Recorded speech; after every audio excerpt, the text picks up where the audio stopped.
There is a temple in the hills of my homeland where the sun rises slowly as if it too is in no rush to greet the day. I remember sitting there as a young novice, watching the mist curl through the trees, the world quiet except for the rhythm of my breath. One morning, my teacher said to me, "You polish the floor every day, but have you polished your mind?" I didn't understand what he meant, but over the years, those words have followed me like a shadow. We train for everything in life. Athletes train their bodies. Musicians train their fingers. Businessmen train their minds for strategy and speed. But how many of us train the mind not to perform, but to be? To be still, to be clear, to be kind. We live in a world that praises busyness. We wear it like a badge, another meeting, another deadline, another distraction. But what is the quality of our mind beneath all that noise? Is it peaceful? Or is it restless? An untrained mind is like a wild horse. It runs, kicks, chases every thought, every craving, every fear, and yet we expect it to lead us through life. In the monastery, one of our most important duties isn't sweeping the floors or chanting at dawn.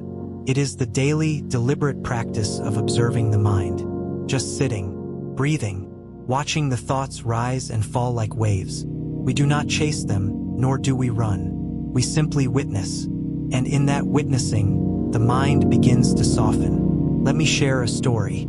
There was a young monk who struggled with anger. Every little thing made him react. When someone walked too loudly, when the food was too cold, when the prayer bell rang too early. He came to our teacher and asked, "How do I stop being angry?"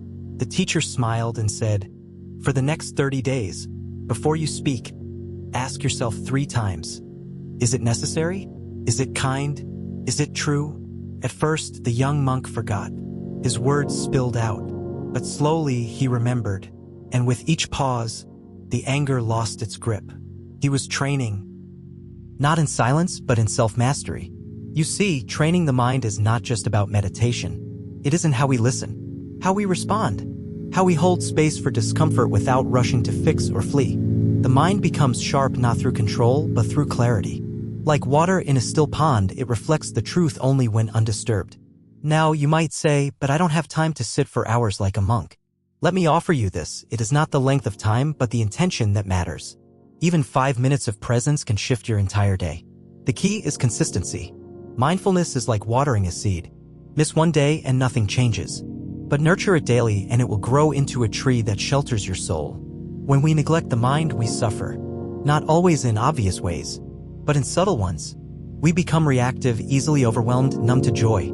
We scroll endlessly, eat without tasting, speak without thinking. And then we wonder why we feel disconnected.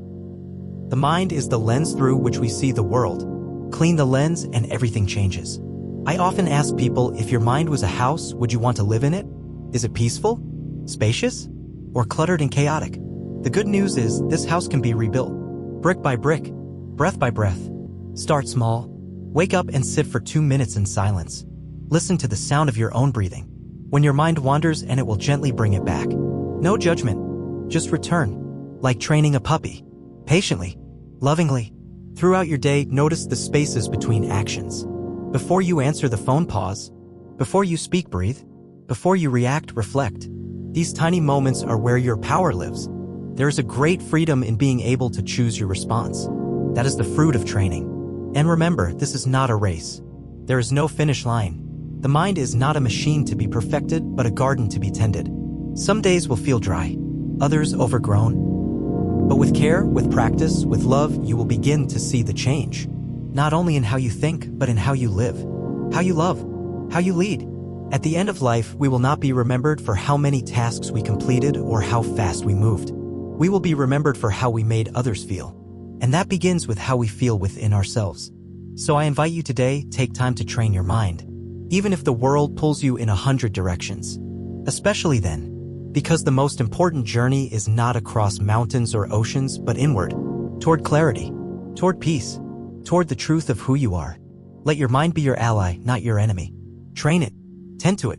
And it will become the quiet strength beneath your every step. Thank you for spending this time with me. May your mind be clear, your heart steady, and your spirit at ease.